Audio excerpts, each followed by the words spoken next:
Today I will be making my go-to dish with leftover meat, pork sisig.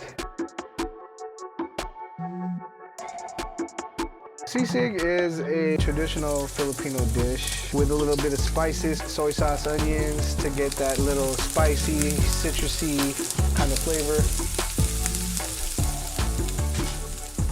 You can pretty much use any meat that you have. I have pork adobo here. So what we're gonna do first, I'm gonna go ahead and peel this leftover onion. Make an incision here. Incision there. Key with the onion here, guys, you don't want to chop the root out. That's how you start to cry, you feel me? You got to do some fine and then some little chunky just so that you have that crunch. For the jalapenos, you could use chili peppers, any serrano peppers, whatever peppers you please. I have jalapenos left over, so I'm using jalapenos. I like my sisig spicy, so I leave the seeds, you feel me? So before I start sweating the vegetables, I'm gonna go ahead and cut the meat. Ooh, I think that might turn out good, guys. Look at that.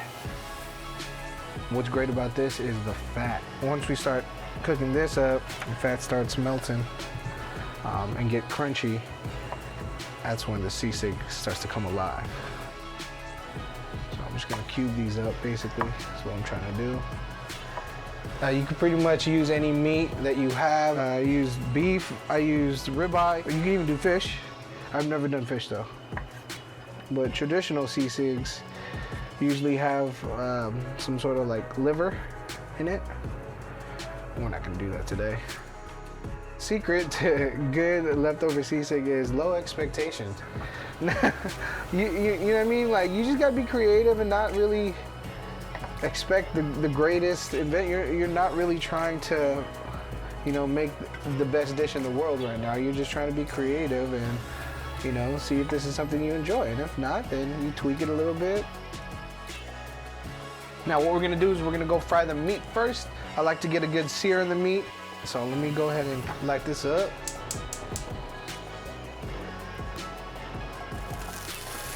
For sisig, when you cook it, you just need something really hot. Our main thing here is to get a good sear on this bad boy, okay? And like I said earlier, this is cooked meat already, so we don't have to worry about cooking the inside. We just want to get a good color on the outside. Since it's leftover meat, it's already pretty seasoned, so you don't want to put too much. So just a little splash with a little dash of pepper, just a little bit. We're gonna turn this off. That's got a good color on it now, okay? So the reason why I cook this first is because if we cook the vegetables and then put the meat on, the meat might not get the crisp or the color that you want with the vegetables, and then you're gonna put it there longer. And when you keep it here longer, the peppers start to burn. Now, notice, guys, I didn't wipe anything off of that cast iron, right? Because all that is flavor right there. You don't want to wipe any of that off, all right? And notice I didn't even need to put any oil because of the excess juice and flavor from the meat. So you're gonna go ahead and let that sear and cook, sweat a little bit. Now, with the onions, what you still want that pop, right? So you want it to be kind of soft, but once you bite into it, it has that pop. Ooh. Now I can smell the peppers definitely coming through. I don't know if you can see the onions picking up all that flavor from the pan. Throw a little dash of the soy sauce, just a little bit. And what I like to use is my secret concoction, Maggie hot and spicy. It's bomb. Thank you, Tram's mom. You the best. Throw a couple dashes of that in there. Now notice I didn't put that away. We gotta save that for when the meat comes, you feel me? Ooh. What's that smell like? Man. All right. Now, we can go ahead and get that meat, put that meat back in there. Throw that meat back in there.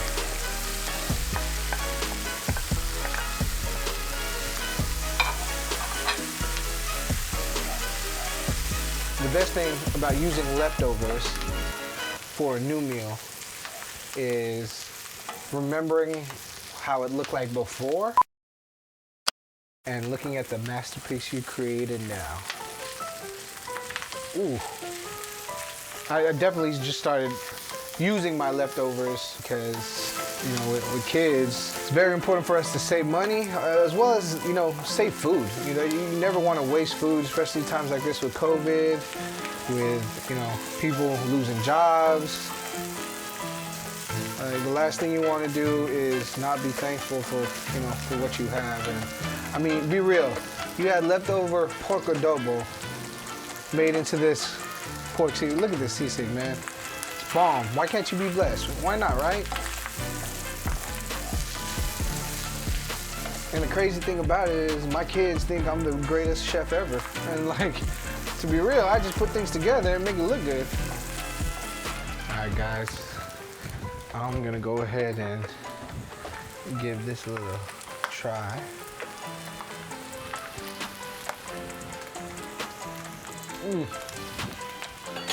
Oh. Now, that's perfect the way it is. But I definitely like to get a little naughty with mine. I'm gonna go ahead and spice things up.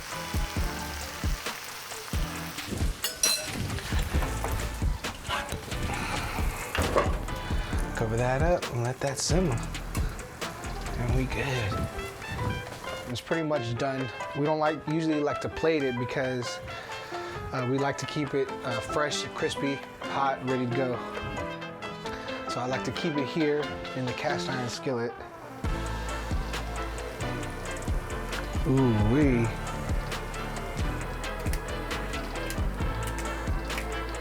Here you go. This is my version of pork sisig with leftover pork adobo.